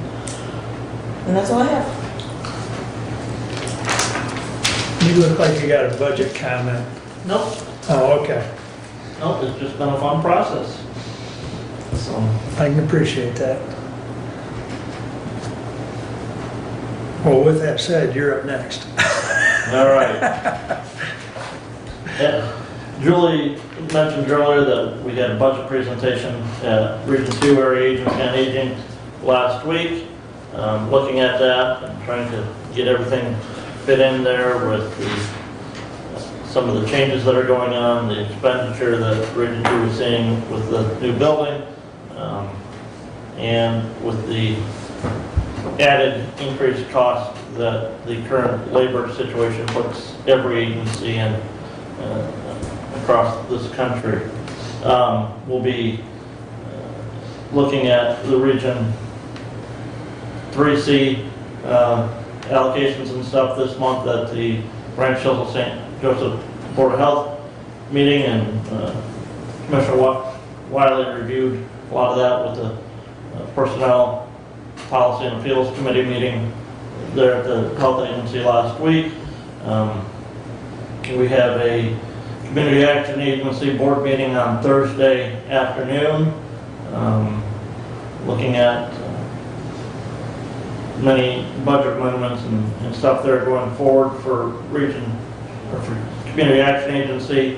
An update from the health officer though, MCDC has hired a dentist for the Hillsdale Clinic, and they're in the process of hiring staffing and getting them trained, and don't have a date to reopen that clinic yet, but that is in the works. So when we have additional updates, we'll let you know that information. MSU Extension has hired Kayla Jimenez to be the 4-H program educator in Hillsdale County, and she'll be starting here September 6th. I do believe I shared that email with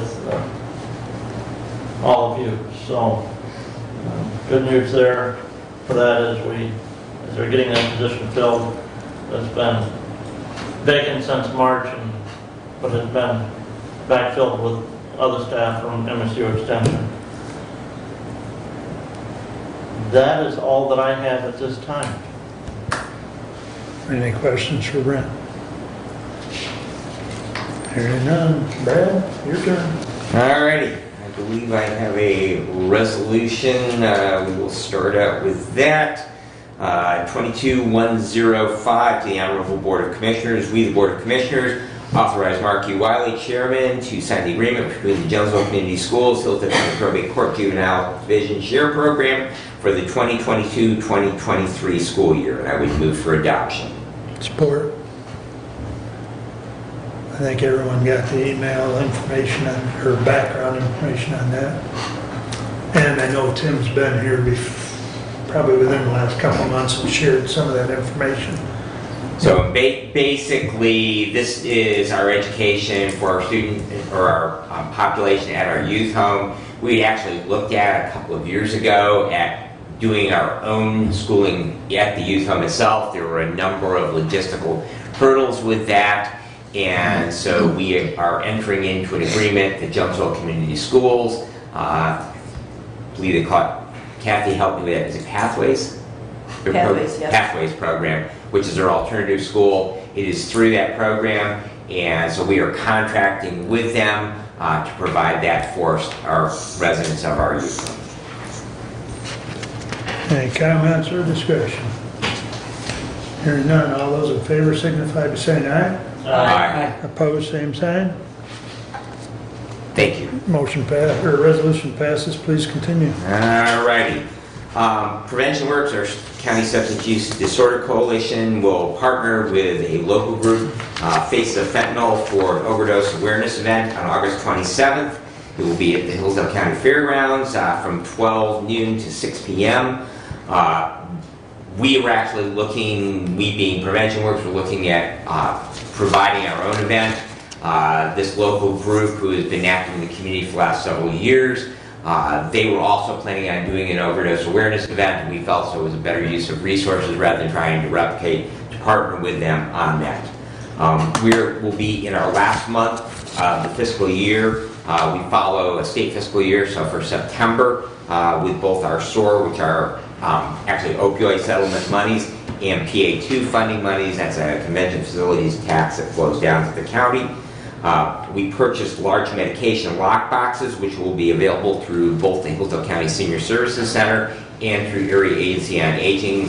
Commissioner Weiner, I know you had a question about, because we're expending Hillsdale County dollars on that, and those will be screened so that those people who go through AAA, because that's a 3-county agency, that those products will be directed to residents of Hillsdale County.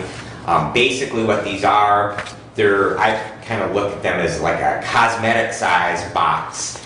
And so, especially the older adult population, they can secure medication in that. There's also, with some discussion within the group, that they can also secure things, other valuables in there, IDs, passports, things like that, possibly medical information, and have that secured in that box. It's also nice if they have to be transported by EMS, that container can go with them as well, and they're all in one place together and secure. So, and I think those boxes were $40-some a piece, and we purchased a couple hundred of them. So, Brad, if I PA2 money, how much did the county? We get $5,000 a year. Okay. And excuse me, we didn't purchase a couple, we purchased 50 of them, I'm sorry. My apologies. Yeah, I'm gonna have to go back into that. So, Do you know how much PA2 money there was statewide, or? I don't. I could probably get that, the answer to that question, but I honestly do not know. Again, it's a convention facilities tax, things like whatever Cobo Hall is called now, DeVos, all of those that in different cities around the state. There's a tax on those facilities, and then those dollars are parsed out to all the counties. Okay. And our $5,000 has been pretty consistent for a number of years. That dollar amount has not changed. Right. So, okay. And then we got, in the SOAR funds, we got, I believe that was $16,000 or $17,000 that we received in that. And those monies are directed, so we would be using those on the Opioid Awareness Day, the Overdose Awareness Day. We would be using those SOAR funds because they are directed towards opioid issues. There were 24 attendees at an Adverse Childhood Experiences event that was hosted at Community Action Agency.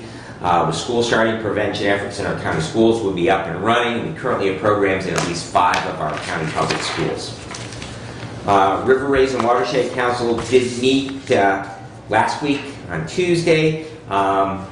Interestingly, there was some severe problem with the audio feed on that. There were 3 or 4 of us that were trying to participate via Zoom because that meeting is over in Tecumseh, and so it was actually almost totally inaudible for the entire 2-hour meeting. So unfortunately, I don't have very much to report from that because of technical issues. Because of a family emergency last week, I was unable to attend the ETSB and Community Action Agency committee meetings. However, I did follow up with Tom Whitaker. He said the 911 board meeting was very, very brief, and they really had nothing else to get. It's there. Also from the 911 board, we talked about appointments. We do have an alternate citizen at large position still open on that. So as you are going through your district for your September meetings, you might mention that we do have that appointment available. I have actually reached out to 2 different persons that I know personally who thought would be good fits for that. Neither of them have returned an application. One, after consideration, actually told me that no, that he just didn't feel he had time commitment for it. The other has not returned an application. So if you know of anyone who might be interested in that appointment, please have them go to the commissioners. We have that citizen involvement tab on there, the application that goes back to the county clerk. And then if we have more than 1 application for that, management personnel would review those for a recommendation to the full board. We continue to have a critical staffing level issue. I know that Laura Ray spoke about how critical the staffing issue in the courts. This morning that there was an accident at the intersection of Fayette and West Streets here in the city of Hillsdale. And I did hear on the scanner that the transport for that unit was coming from Hudson. So evidently both the readings cars either were out of the county on transports or engaged on other events. We continue to have a very, very serious shortage in that aspect. And also, just as a follow-up to that, part of the discussion with solving staffing levels has been moving away from private EMS, and I always like to point out that Reading Emergency Unit is a private, nonprofit corporation, because they are private EMS. Part of the discussion nationally has been moving away from those private, nonprofit companies into fire-based. The problem with that is fire-based EMS generally only responds to e-calls, 911 calls. They don't, so if we have a family member or loved one who's a resident at our medical care facility, if they have a 911 call and fire EMS goes out and transports that person to the ER, they have to get back if they can't ride in a vehicle. And so then the task for that then falls to private EMS. So if we move, we create higher wages in the government sector, in other words, expand the size of government, because that's the whole discussion is better benefits, higher wages in the public or in the public sector. So they move to fire-based, then it creates an even greater crisis on the private side of the house, who may not have that taxpayer support to pay wages and retirement that is often much better in government institutions. That's why they have union firefighters. And so consequently, it just makes the problem worse. That concludes my report, unless there are questions. Questions for Brad? Thank you. I guess I'll start up with a follow-up, or kind of a follow-up with Brad and I have been attending, we've had 2 bargaining sessions so far as the dispatchers and the supervisors at 911. We have another one scheduled for, I believe, October, was it? I think. But what has really been ironed out here in the early phases, a pretty good, about 3 sections or maybe 4 of the contract dealing with going to 12-hour shifts. So, and I forwarded those LOUs this morning and already got a reply back from Scott that he'd look it over. Scott is one of the union reps for the he is the union rep for the dispatchers. But that LOU basically will put all of that in play so that we don't get an unfair labor practice with switching from 8s to 12s, if that makes sense. So that was the goal of these first 2 sessions, was to get work through that because of a critical labor shortage. And just to add to that, if I might, Please. that it was actually our employees that approached management about going from 8-hour shifts to 12-hour shifts last spring. So it's been an ongoing discussion, Right. And it's great that we're able to get that component behind us. Yeah. A question on that, if they go to 12s, will they go fewer days?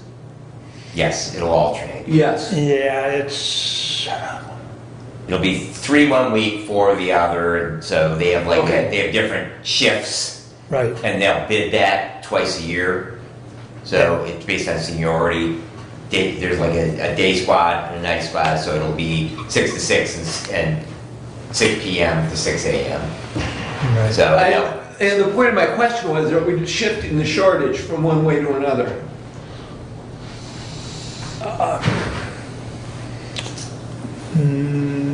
With the current staff, 12s work better because with the current number of people. Now, with that said, Thomas did inform us the other day that he's got 2 training, and they should be on. One will be on board definitely within the next 30 they're days. former employees, so Right, they're- the one's a they're former Okay. employee, and then the other one is going through training. So, each additional person is going to lighten the potential for overtime. But, Thank you. yeah, right now, there's exactly enough people to make 12s work. So every additional person, Doug, will help that situation. Thank you.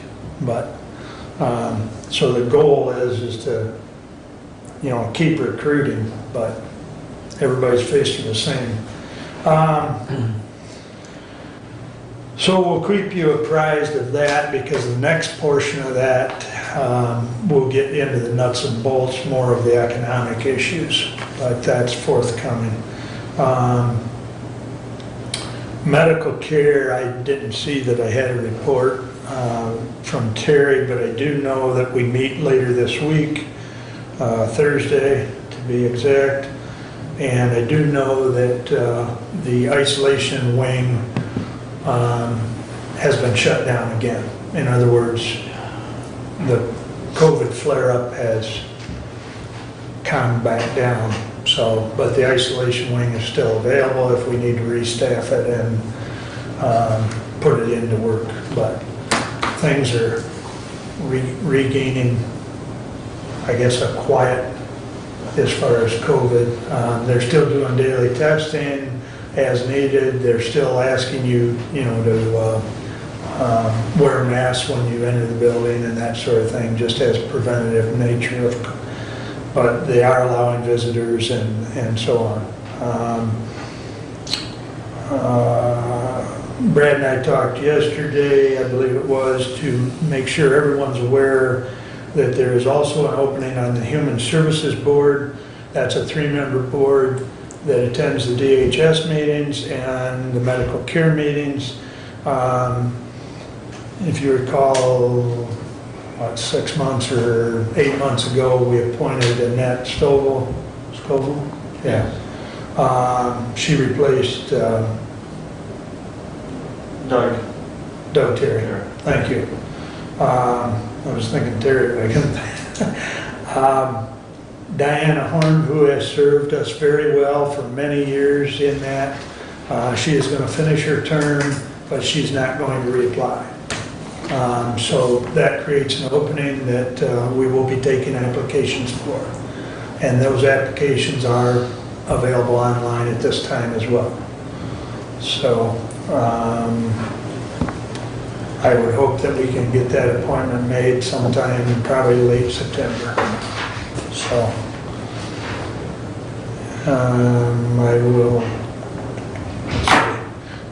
I mentioned the opening on Lifeways Board. That is also available, and if anyone wants more information on that, feel free to contact me because I've got some, other information that Karen Cascadin has, supplied me with. So if you have a constituent that asks you, feel free to, I can send you further information.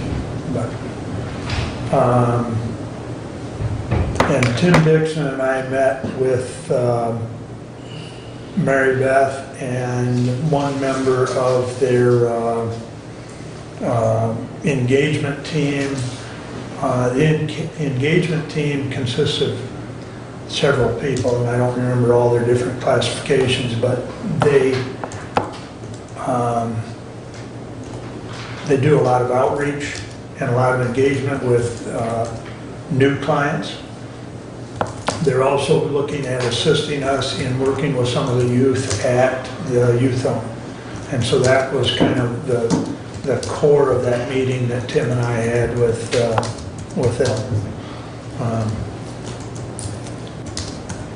And I also am scheduled for a meeting to go over what Mary Beth indicated, looking at that building for revitalization or remodel on the 1st of September. So that's a tentative date, but I'll let you know what comes out of that. Other than that, lots of meetings, Health Department this Thursday, Medical Care, DHS Thursday. Just one thing. Yes. I would like to express commendations to Terry and his staff out there for the diligent work that they've done over the last 2 years to keep Hillsdale Medical Care Facility in a strong financial position. We can just go to the west to Branch County and understand the difficult situation that maybe not staying up and staying current with all of those changing things have done with medical care facility. I do believe they were looking at $1 million shortfall in their medical care facility over there And just, just like to commend Terry and his staff for making sure that we're not in that same situation.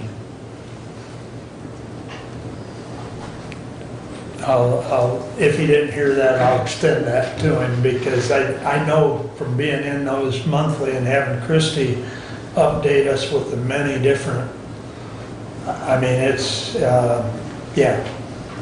Christie and Terry and the staff that, in particular watches those numbers, they have been very vigilant. And there's been a lot of moving targets as well, especially with some of the federal dollars and Medicaid dollars and so on. But, anything else? All right. Guess that brings us back to public comment. And you may. It's still morning. Good morning. I'm Joyce McLean. I live on Genesee Road, about 1.5 miles from M99. And we've lived out there 43 years. Great neighbors and everything. And the road commission has always done a good job up until the last, particularly this year. And particularly at Genesee and Bunn, you have a rain, you have maybe an 8-inch crevice between the two roads. And a few months ago, I don't know the address, I should have looked it up, but it's about 1/2 mile west of M99. The road commission, probably 10 years ago, had put a really good ditch. It was very much needed in there, lined it and everything. And that is completely, all the gravel from the road is in the ditch. There is no ditch. And this has been going on since, particularly bad since the first of the year. I would appeal to you that if you had a few moments that you would drive out on our road and see what it's like to come down the hill going east from our house and see the horrible, I videotaped it the other day, just walking along, seeing what it is. If you met somebody on the road and they were coming east and you were going west, they could get caught up in that and just have a horrible accident. You can't drive over 20. You have to roll across Bunn to Genesee. You have to roll. You can't drive. So, and I would appeal to you to put a woman on that 5-person board. So, all right, thank you. Thank you, Joyce. Oh, I'm sorry, did I come? No. Okay. Hi, Lisa Wallace. Thank you for your comments. I also have a spot in Hillsdale County over on Brought Road off of Territorial Road. There's a transfer station there on that road that the community uses, and I will bring this up to the board members at the road commission later this week. It's not a heavily trafficked road, Brought Road is not. However, my concern is, and I will bring this up to Mr. Godfrey, there is a bridge on that road and it's washed out very badly. A couple of the people that live on that road have complained to me, and I said we need to bring it to the board's attention. There's not much I can do, so I'm just letting you know I will be bringing that up. I know there's a lot going on in our county as far as the roads and upkeep, and I know we're doing our best to try to keep up with that. But I think transparency is a good thing, and I just want to thank the board members for voting in favor of that. I think that some of the issues that they have at the road commission is communication, so if this opens up the line of communication, I am all for that. I am, just like Mr. Wiley said, bigger is not always better. I believe that in school districts, and I believe that in our government. Sometimes our government gets their nose too much in our business. And I believe staying local, small government, sometimes we create inconservatively and solve our problems much easier. But if it opens up our line of communication, I am 100% for that, and I'm hoping this is a positive for the road commission, so thank you for that. I did have a question for Mr. Leininger. You had talked about the clinic opening soon with the dentist. Do you have an estimated time frame that may happen? We don't communicate during public comments, so. Oh, I'm sorry. If that is, if you find out, could you post it somewhere so the community would know? I just have a few clients that would love to be able to participate and utilize that. So if that is something that the board finds out soon, I would like to be able to pass that on to some of my patients and residents that I know that are in desperate need of that here in Hillsdale County. I think that's it. I just strongly urge the board to, like my first comment in public comment, when I spoke about school safety, I think that it's important, and I think it's something that we need to be prepared for.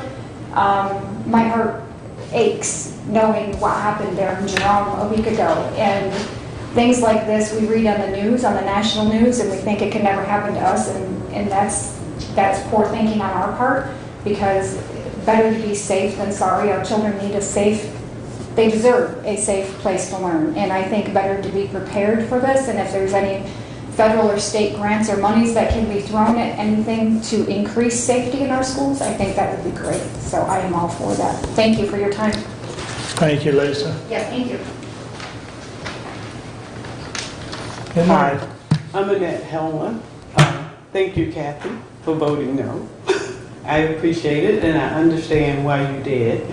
I also understand the other people who voted yes for. So basically, what I want to say is that one of the things that concern me with the increase in number of people who are added, there was some discussion, I know you can't answer me, but for us to have the same people on this commission, if those people are going to roll over to the road commission, I would have an issue with that, you know, just simply because it's just something where I think we have enough citizens where we could all be represented fairly without having people who are on one commission just overloading commission after commission. Plus, it kind of puts you in a position where it kind of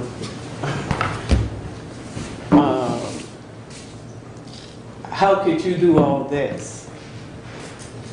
There's enough here to go around where everybody is pretty well represented in our county. You know, I think that this young lady who spoke earlier, who said that it was important that we probably get a woman, I think that might work too.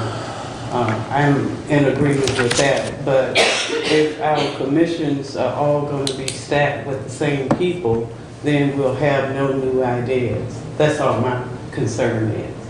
Thank you. Thank you. Anyone else? All right. Thank you all for attending. Additional business, Doug?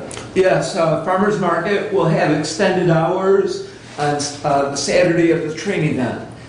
It will go until 3 o'clock, and I believe they'll have some Sunday hours as well, but not at the courthouse. And that's this weekend, the 27th and Yes. 28th. Yes. Thank you. Brad? I'm good. Brett? Couple interests. I thought I had mentioned earlier when I had mentioned they've got a dentist coming. They don't know when that clinic is opening yet. They're still in the process of hiring staff and when they can announce a date for the opening. If we have a meeting, we'll announce it, or hopefully, you know, they can get that open as soon as possible.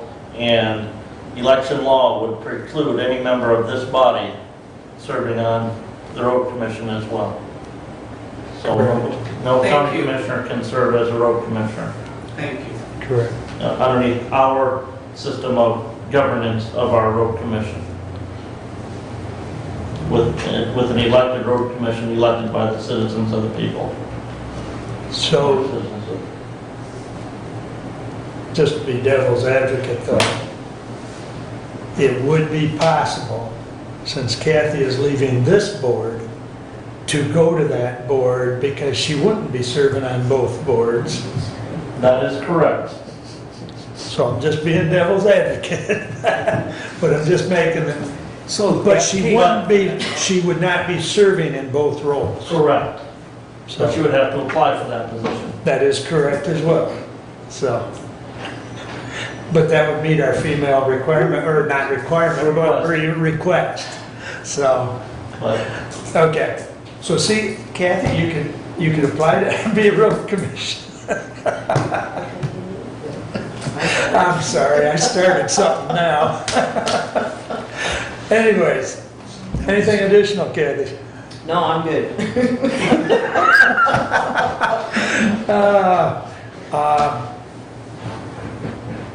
As far as the dentist, I'm sure it'll be announced on the Branch Hillsdale St. Joe webpage. And I'm sure if Becky lets me know, I can get it on the radio if she doesn't put it on the radio, which I would suspect she will. But that's something that we need. Are here. What's that? I say, let's wait till they're actually here, because I think if they hired somebody once before and before they had somebody that was gonna come and look at the community. Okay. And something came up and then never came to look at the community. Okay. This one, they actually have a signed contract with the individual. Yep. And they have hired at least one person to staff the office and looking for more, and are getting those people trained in other clinics so that they're ready to operate the Hillsdale clinic when they open that, so. Right, I right. just want to make sure we actually are gonna. We do have one, it's just the other one didn't even, if I remember right, didn't even show up for the interview. Never came to even look at the community. So, Can I ask one question before we go? And it has to do with the board appointments. Because I've been looking on the website. I see the application. There's only one application for no matter whatever board you want to apply to. But I don't see where it says where the openings are. So in other words, I can list it, I can see the whole list of what we appoint, and their terms expired, but it doesn't say what's open. So again, as we announce these things at township meetings and city meetings, we say, hey, go to the website, but it doesn't say really what's open to know what position is available. So I don't know if there's a better way to do it, but it's not straightforward, I guess, unless I'm missing something. well, I'll certainly, see now I got it. And I looked as well, the areas that I would look at, well, it's a board position, well, in one aspect, somebody could consider that an employment opportunity, you click there, there's nothing there. The tabs I looked at, I couldn't find where it said that we have these open appointment positions. I can communicate that as well with IT. Well, I can as well, see now I gotta go get my iPad from. All right. But yeah. There was issues, so they, And it's not under the clerk, it's under the Board of Commissioners, Right. community involvement or something. That's where you find it. Because I looked to the county clerk and there's nothing on there as an application. And we did get an updated spreadsheet Excel file from the clerk a month or two ago. And the only thing I would add to that is we do have like our Brownfield Real Development Board, and there are a couple other where we have no appointees to whatsoever. And so by all means that we do have those appointments available, but in many cases, because at Brownfield Real Development, they, in my time here in county government, we've never had any people on it. Mm-hmm. So we want to make sure that we're communicating openings that actually have merit, because we could appoint somebody to a commission or a board that would never ever meet. And then they would become very disenchanted because they were never contacted. So we do want to make sure that we actually, if we have openings that we want to communicate, we're communicating ones that there's actually reason to appoint people, not just for the sake of filling the position. As I look at the spreadsheet online, it does say a vacancy for Emergency Telephone Service Board, and vacant is the Headwaters Recreational Authority. Other than that, there's no other items considered vacant.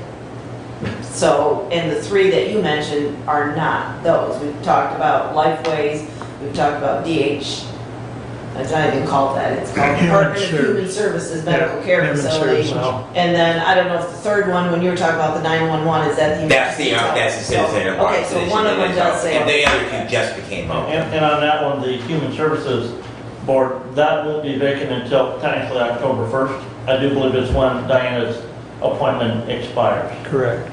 So again, if you want people to apply, they gotta know what they're applying for and what positions, and I'd say this isn't easy to follow, but anyway, whatever. That's just my Okay. little information based on what I was looking at, so. Well, I talked to David when I go rescue my iPad, so. All right, very good. Thank you, we're adjourned. Thank you all.